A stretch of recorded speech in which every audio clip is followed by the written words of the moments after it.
নিয়ে নিছেন? এই আমরা এতগুলো মানুষ খাবো কি? মা গিয়ে কথাবার্তা এখন আপনারা অন্য খানা খান না।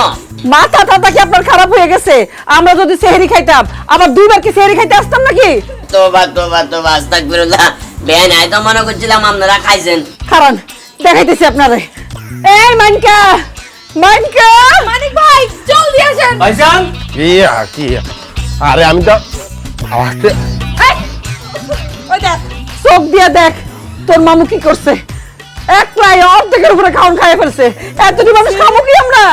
এই মামু ইভেন্টের মধ্যে রাক্ষসের মিলন মেলা চলতেছে নি পিকনিক চলতেছে নি রাক্ষসের বাবুরা সাইজের লোকে তো খানার কোনো মিল পাইতে আসি না খাই তো তামা তামা বানাইয়া লাইছেন অনেক যে মানুষ বেগুন খাড়াই রয়েছে এতটা কি আঙ্গুল ছুইবা নে এরে বাগিনে তোমার লগে গরম পিল্ল আর কিছু বুঝলাম না। তো সাসিমার গো ভাই ড্রাইভার ওরে কোন সময় তুই দেখছস না জানি খান উত্তরে লাইনতে এখান দেখবার ওরে আর হেড সিকির মে বেগুনে লাফালাফি শুরু করছে আইনো গোফের মুখ বই খানা শুরু করছি গরম পিল্ল ওরে বাগিনে আর মাফ করে দে। না কোনো মাছ নাই এটার। আব্বা ভাইজান দেখছো আমি না কইছিলাম আজকে একটু সালাদ খামু, ওই যে দেখো বাটিতে এক ফুটা সালাদও নাই, সালাদটা সবার আগে শেষ করে দিছে নোয়া খাইলা। আর তুই তো সালাদের কথা কইতেছ ওই যে দেখ লেবু আসছিল না লেবু চুকা পর্যন্ত খাইয়ে ফেলাই দিছে ছাগল মানুষটা ছাগল এটা ও ছাগলই